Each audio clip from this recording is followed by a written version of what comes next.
So hello everyone, myself Professor Saurabh Chaya from Android Classes Mumbai. So मैं आपके साथ लेकर एक बहुत ही इंपॉर्टेंट वीडियो। ये वीडियो स्पेशली सीएस इंस्टीट्यूट के लिए, सीएस स्टूडेंट्स के लिए है। सीएस इंस्टीट्यूट यानी कि आईसीएसआई ने कुछ चेंजेस प्रपोज किए हैं, उन पे सजेशंस इनवाइट किए हैं फ्रॉम ऑल स्टेक होल्डर्स, यानी कि स्टूडेंट्स से, मेंबर्स से, सबसे सीएस इंस्टीट्यूट ने सजेशंस डिमांड किए हैं on the propose strategic action plan for 2026 two 2030। Institute का 2026 टू 2030 का जो भी ओवरऑल वर्किंग होने वाला है, उस पर जो भी पॉलिसी इंप्लीमेंटेशन इंस्टीट्यूट प्लान कर रहा है, जो भी चेंजेस इंस्टीट्यूट प्लान कर रहा है, वो चेंजेस पे इंस्टीट्यूट ने सबसे सजेशन मंगवाया है। नाउ वैसे तो आप ये डॉक्यूमेंट काफ़ी बड़ा है। ये जो एक ड्राफ्ट इंस्टीट्यूट रिलीज किया, exposure draft ICSI strategic plan action for 2026 two 2030 as recommended by strategic group of ICSI, जिसको काउंसिल मीटिंग ने कंसेंट दिया था 27 दिसंबर को, और इंस्टीट्यूट ने ड्राफ्ट के लिए रिलीज किया 2 जनवरी 2026 को, कमेंट्स के लिए रिलीज किया 2 जनवरी 2026 को, राइट। वैसे तो इसमें काफ़ी कुछ है, बट सारी चीज़ें हमारे काम की नहीं है, राइट। वो चीज़ें मैं आपसे डिस्कस नहीं करूँगा। सी बीइंग अ प्रोफेसर, मैं आपसे उतनी ही बातें डिस्कस करूँगा जो एज अ स्टूडेंट आपको पता होनी चाहिए कि आपके लिए क्या क्या चेंजेस यहाँ पे प्रपोज्ड है, राइट। सो जैसे मैं इसको अगर स्वाइप करूँ तो मेजरली सबसे पहले इंट्रोडक्शन एंड एग्जीक्यूटिव समरी, यहाँ पे हमारा कोई काम नहीं, एज अ स्टूडेंट कहीं पे कुछ भी हमको ये चीज़ अफेक्ट नहीं कर रही है, राइट। कुछ आईसीएसआई के स्ट्रक्चर में बदलने की बात की गई है, वो हमारे पास कोई भी चेंज उससे इफेक्ट नहीं पड़ता है। सर ट्रेनिंग में बताया गया कि जो आपको training as a CS student करनी होती है, उसमें ट्रेनिंग में आपको क्या क्या चीज़ें सीखनी चाहिए, उसके ऊपर तो डिटेल गाइडलाइंस आए कि जो आपका प्रिंसिपल रहेगा उन्हें आपको क्या क्या सीखना चाहिए, तो बट वो हमें एज अ स्टूडेंट अभी नहीं बॉदर करता है, करेक्ट। अब मैं जाता हूँ प्लान बी में, जो प्रपोजल्स है of strategic action plan, that is the real action is over here.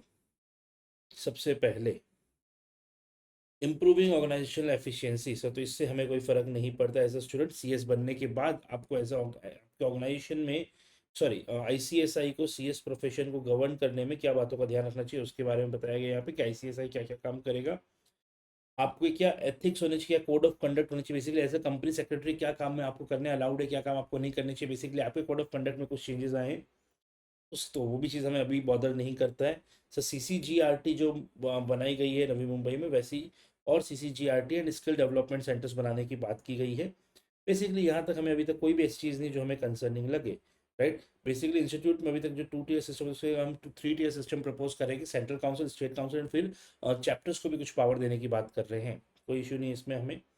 उसके बाद अब आ गई है मेरे काम की चीज़, course structure of company secretaryship. जो सी एस ई टी होता है, it is propose to be renamed as C S foundation. क्या फर्क पड़ता है सर, नाम कुछ भी हो, एग्जीक्यूटिव एग्जीक्यूटिव ही रहेगा, प्रोफेशनल प्रोफेशनल ही रहेगा। Now first area of concern, इन्होंने प्लान कर रहे हैं दो तरीके से कि जो सी एस फाउंडेशन होगा, इसमें 4 सब्जेक्ट्स ही होंगे मेनली। इसकी आपको मैं नीचे दिखाता हूँ, देखो यहाँ पे सब्जेक्ट्स भी बताए गए हैं कि सी एस फाउंडेशन में 4 सब्जेक्ट्स किए जाएं। पहला बिजनेस कम्युनिकेशन, दूसरा बिजनेस एंड कॉर्पोरेट लॉ, जिसमें 60% वेटेज कंपनी लॉ को दिया जाए। काफ़ी अच्छा चेंज है, काफ़ी अच्छा प्रपोज चेंज है। 11 सिलेबस के मामले में तो काफ़ी अच्छे चेंजेस बताए इन्होंने। थर्ड प्रपोजल है कि फंडामेंटल ऑफ अकाउंटिंग हो, एंड फोर्थ प्रपोजल है कि इकोनॉमिक्स हो। ये अच्छा प्रपोजल है। इधर आई वुड टेल यू कि जो अभी इन्होंने C S C E T का नया सिलेबस लॉन्च किया है फॉर जून 2026, उस नए स्ट्रक्चर में C S C E T का मोर और लेस ऐसा ही स्ट्रक्चर है। एग्जीक्यूटिव में जैसा आपको मालूम, हम जे आई जी एल एक सब्जेक्ट पढ़ते हैं, वो रखना है इन्होंने। कंपनी लॉ रखा है, सिक्योरिटी लॉ रखा है, सेटिंग अप ऑफ बिजनेस रखा है, टैक्सेशन रखा है, अकाउंटिंग फाइनेंशियल अकाउंटिंग एफएम रखा है, ईसीआईपीएल रखा है, लेबर लॉ रखा है। तो बेसिकली जैसा अभी हमें एग्जीक्यूटिव दिखता है, मोरलेस वैसा ही रखा है, राइट। फाइनल बी, I won't bother you as of this point, but जैसा आप देखोगे, governance and compliance, audit assurance, corporate restructuring, insolvency laws, fund raising, corporate finance, drafting appearance, adjudication and advice. Basically final में कुछ areas में changes किया current subject, right. तो basically subjects तो वैसे ही रखे। अब इन्होंने क्या बोला है कि जो फाउंडेशन के 4 सब्जेक्ट्स होंगे, इनके लिए आपको मैंडेटरी सीएस इंस्टीट्यूट के पास कोचिंग पढ़ना पड़ेगा। You can not coach your self with any other tuition. आपको सीएस इंस्टीट्यूट मतलब आप दूसरी जगह भी करना चाहो तो आपकी चॉइस है, बट आपको मैंडेटरी सीएस इंस्टीट्यूट के पास तो कोचिंग पढ़ना ही पड़ेगा। हाँ, अब वो कोचिंग की क्वालिटी कैसी होगी उस पर थोड़ा सा क्वेश्चन हो सकता है, मतलब पता नहीं उसका अभी पता नहीं कैसे क्या level of quality of teaching वहाँ प्रोवाइड करेंगे, कौन फैकल्टीज रहेंगे, राइट, एक्सपीरियंस फैकल्टीज रहेंगे कि नहीं, या इंस्टीट्यूट क्या होता है यूजुअली जब इंस्टीट्यूट ऐसे कोचिंग क्लासेस प्रोवाइड करता है ना, काफ़ी बार काफ़ी इंस्टीट्यूट्स ने ट्राई किया, वो अपने क्या होता है सेट ऑफ पॉलिसीज बहुत ज़्यादा बना देते हैं। तो सेम टीचर जो बाहर ओपन मार्केट में कोचिंग पढ़ा रहा है, आपको अच्छे से कॉन्सेप्ट समझा रहा है, वो कॉन्सेप्ट वो अंदर नहीं समझा पाते। रीजन बिंग कि काफ़ी सारे सेट ऑफ पॉलिसीज होता है कि आप इस तरह के एग्जाम्पल्स दीजिए, इस तरह का कंटेंट यूज़ कीजिए, इस तरह की बातें मत बोलिए, इस तरह का फन मत करिए, ये सारी काफ़ी पॉलिसीज आ जाती है, राइट। तो इंस्टीट्यूट ने क्या बोला कि आपको सीएस इंस्टीट्यूट से ही क्लासेस करनी पड़ेगी। दो ऑप्शन वो प्रपोज कर रहे हैं। सबसे पहला complete online coaching, second is physical classroom coaching, जैसे बेसिकली जो हम फेस टू फेस बोलते हैं।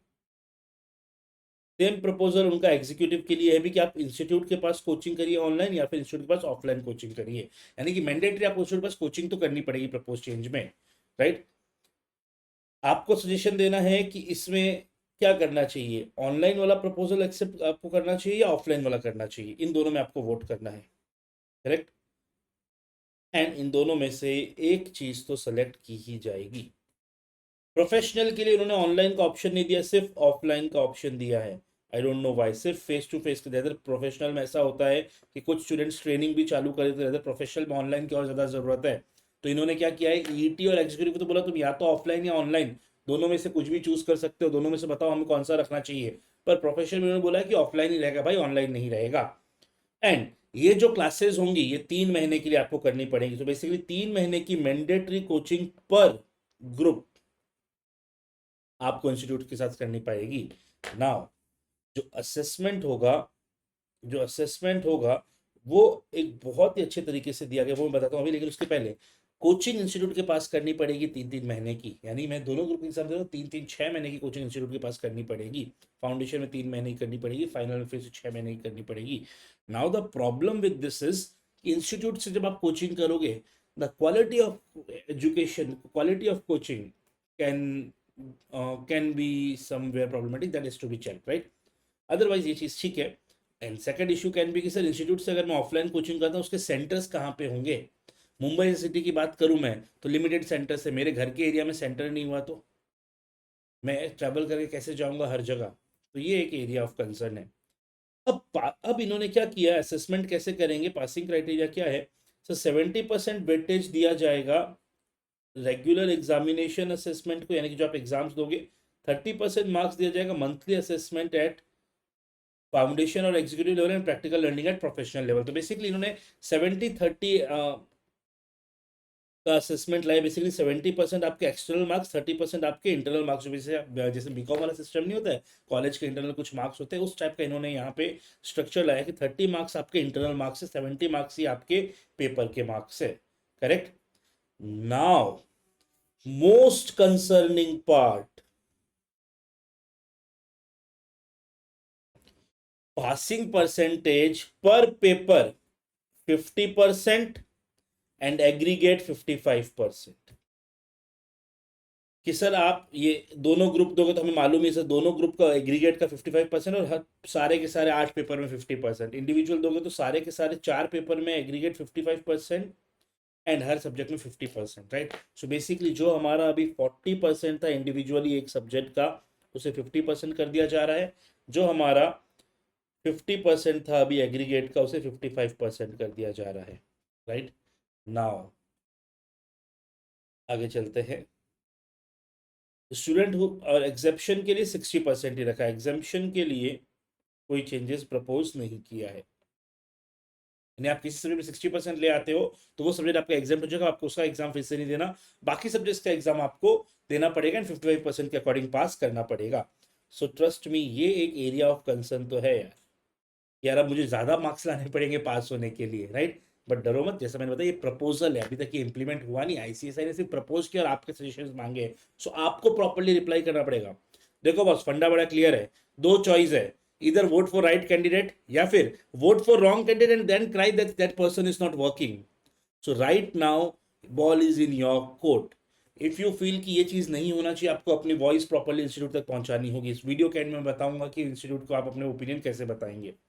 उसके अलावा कोर्स में कुछ ट्रेनिंग में भी चेंजेस किए गए हैं कि सर पहले क्या था, अभी अभी एज ऑफ नाउ क्या है कि आपको 21 मंथ्स की ट्रेनिंग करनी होती है, राइट। बट अभी उसमें कुछ चेंजेस दिए गए हैं कि लॉन्ग टर्म ट्रेनिंग जो उसके 3 ऑप्शन दिए गए हैं कि वो इवेलुएट करें इनमें से कौन सा रखें। कि सर पहला ऑप्शन है कि 12 months after clearing C S professional, या फिर वो रख सकते हैं 15 months after clearing C S professional, या फिर third option 21 months after C S executive. ये काफ़ी अच्छी चीज़ है, ये पहले भी हुआ करती थी, उन्होंने वापस सोचा कि ऐसा इंप्लीमेंट करें। यानी आपके पास चॉइस है कि अच्छा इन दोनों में से कोई एक वो फिक्स कर देंगे कि कौन सा दिया जाए, 12 महीना की 15 महीना, राइट। बट आपके पास चॉइस है कि आप या तो एग्जीक्यूटिव पास करके 21 मंथ्स की ट्रेनिंग कर लो, या फिर आप एग्जीक्यूटिव पास करके 1 साल और पढ़ाई करो, प्रोफेशनल क्वालिफाई कर लो, उसके बाद 12 या 15 जैसा भी वो प्रपोज करे उतने महीने की ट्रेनिंग कर लेना।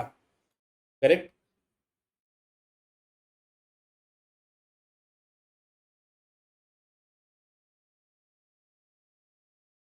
उसके बाद इन्होंने बोला है कि पास होने के बाद convocation twice a year hold किया जाएगा, उसमें कोई इशू नहीं है, उसमें कोई प्रॉब्लम नहीं है। Now these were the major areas जो एज अ स्टूडेंट मेरे को कंसर्न करता है। अब बाकी तो ऐसा काफ़ी सारी चीज़ें जो मैं आपके सामने स्क्रीन पे स्क्रॉल कर रहा हूँ, यहाँ पे स्टूडेंट को कंसर्न करने वाली कोई एरियाज नहीं है। स्टूडेंट को कंसर्न करने वाली एरियाज वही थी। करेक्ट। सो यहाँ पे एक छोटी सी प्रॉब्लम और है कि सर सिंस ये इंस्टीट्यूट ने, आप बोलोगे हाँ सर अच्छा किया ना कोचिंग क्लास की, अब हमें बाहर कोचिंग नहीं पढ़ना पड़ेगा, हमें एंड्रॉइड पे नहीं आना पड़ेगा, हम आईसीएसआई के पास ही जाके पढ़ाई कर लेंगे। बस एक कंसर्न है, सिंस अब आईसीएसआई वो कोचिंग प्रोवाइड करेगा तो रजिस्ट्रेशन फीस जो होगी वो इंक्रीज हो जाएगी, राइट। बिकॉज ये कोचिंग जो भी होंगी ये फ्री ऑफ कॉस्ट नहीं होंगी, आपको आईसीएसआई से कोचिंग करना पड़ेगा, एंड बट उस कोचिंग का आपको पे भी करना पड़ेगा। करेक्ट। सो वो पेमेंट आपका हाई हो सकता है, एजुकेशन की क्वालिटी में डाउट हो सकता है।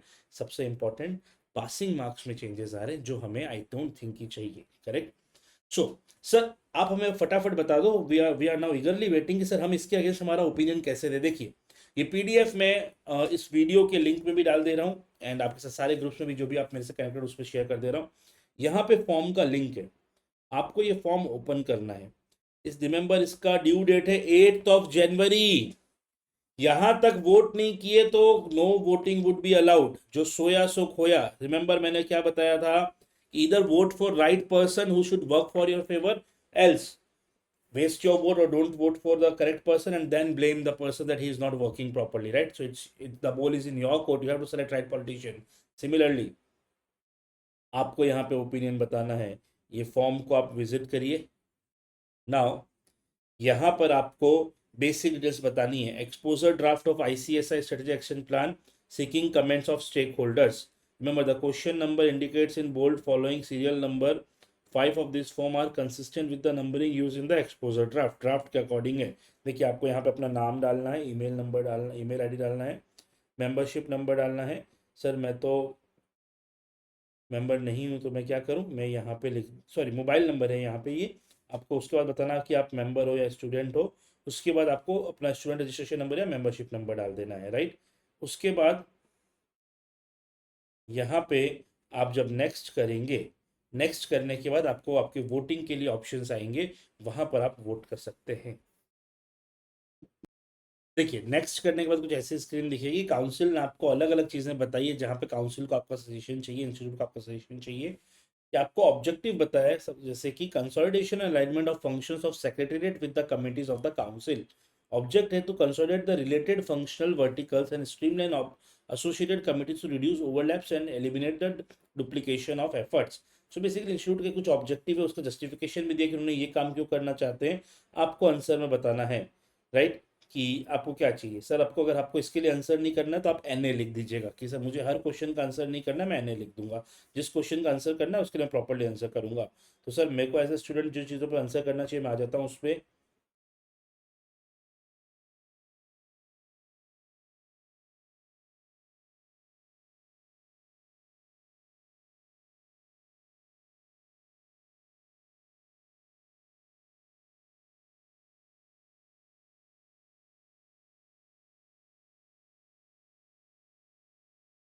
बेसिकली आपको ये सारे क्वेश्चंस आंसर करने हैं। जहाँ पर भी आपको लगता है कि ये आंसर आपको नहीं देना है, आप उसे NA लिख दीजिएगा।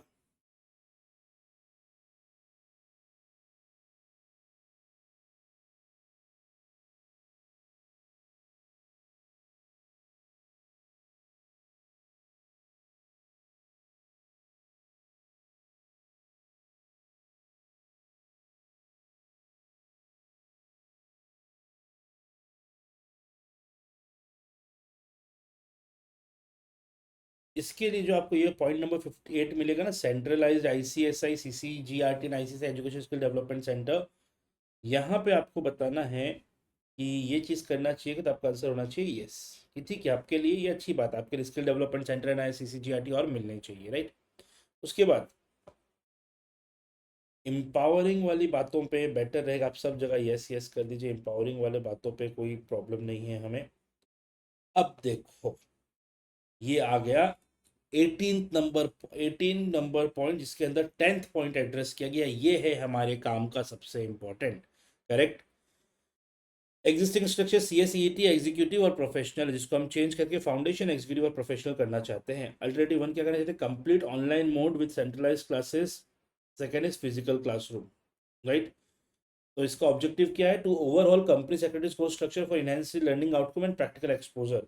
जस्टिफिकेशन दिया हुआ है कि सेंट्रलाइज क्लासेस या फिजिकल क्लासेस से क्या होगा सर, आपके कंटिन्यूस असेसमेंट को चेक किया जाएगा, आपकी कंटिन्यूस लर्निंग को डेवलप किया जाएगा, एंड एक ट्रांसपेरेंट मैनर होगा विद स्टूडेंट सेंटरिंग प्रोग्राम्स। तो यहाँ पे प्रॉपरली आप अपने आंसर को लिखिए कि आपको चाहिए, मतलब ये मैं नहीं बताऊंगा आपको क्या करना चाहिए। I mean, मेरा बोला वो थोड़ा बायस्ड लगेगा आपको, बट यहाँ पे आपको अपने अकॉर्डिंग बताना है कि आपको क्या लगता है कि CS फाउंडेशन में और ये इंस्टीट्यूट की तरफ से क्लासेस होनी चाहिए या नहीं होनी चाहिए, विथ रीजन यहाँ पे आपको बताना पड़ेगा। यस करना चाहिए या नहीं करना चाहिए, along with reason. Second, CS executive के लिए सेम ऑप्शन बताना पड़ेगा। CS फाइनल के लिए भी सेम ऑप्शन बताना पड़ेगा, 10A B and C। Correct. उसके बाद असेसमेंट क्राइटेरिया जो 70-30 का होता है कि सर आपको 70% एक्सटर्नल 30% इंटरनल, ये चीज़ होना चाहिए कि इसके अकॉर्डिंग आपको बताना चाहिए। मेरा मेरा ओपिनियन इसमें ये कि नहीं होना चाहिए। प्रोफेशनल कोर्स है, प्रोफेशनल कोर्स की तरह चलना चाहिए। 30% इंटरनल असेसमेंट में काफ़ी सारे डिस्प्यूट्स हो सकते हैं, काफ़ी सारी प्रॉब्लम्स आ सकती है। सो मेरा सजेशन ये रहेगा इसमें कि आप ऑब्वियसली लिखिए नहीं आना चाहिए। अब पासिंग क्राइटेरिया, मुझे नहीं लगता मुझे बताने की जरूरत है कि 40 की जगह 50 कर दो। 10 out of 10 स्टूडेंट्स आप में से ये बोलेंगे नहीं सर ऐसा मत करो, राइट। सो इसके लिए आपको एक प्रॉपर ड्राफ्टेड आंसर लिखना पड़ेगा कि no we do not feel that this modification is required. Why? Because passing criteria of 40 and 50% is the decent one, and majorly all the professional courses are having similar pricing criteria. So considering the professional level of the institute and the professional level of the course, ये चीज़ ये changes नहीं करना चाहिए, right? So basically यहाँ पर आपको ये चीज़ mention करनी है। अकॉर्डिंगली आपको बाकी चीज़ें भर के इसको नेक्स्ट करके अल्टीमेटली जाके सबमिट कर देना है। सो जैसे ही आप सबमिट करोगे ये सारे सजेशंस आपके इंस्टीट्यूट तक पहुंच जाएंगे। रिमेंबर, आज अगर आपने सजेशन नहीं पहुंचाया इंस्टीट्यूट तक, tomorrow you don't have the right to complain. Correct. कल जब इंस्टीट्यूट अगर पासिंग परसेंटेज चेंज कर देता है, आपके लिए कुछ और पॉलिसीज ले आता है कोचिंग क्लासेस से रिलेटेड या इंटरनल असेसमेंट से रिलेटेड, बेसिकली जो भी चीज़ आज उन्होंने प्रपोज की है, सो अगर आप अपना ओपिनियन इंस्टीट्यूट तक नहीं पहुंचाते तो obviously institute will come up with the changes and फिर you don't have the right to complain about the same. Correct. चलो, सो प्रॉपरली इस चीज़ को आप इंस्टीट्यूट तक पहुंचा लीजिए। रिमेंबर, डेट ध्यान रखना, 8 January is the last date. Don't wait for the last date. Last date से पहले ही प्लीज इसे कर लीजिए आप, राइट। चलो फिर, thank you so much everyone, bye bye, take care, जय जिनेंद्र।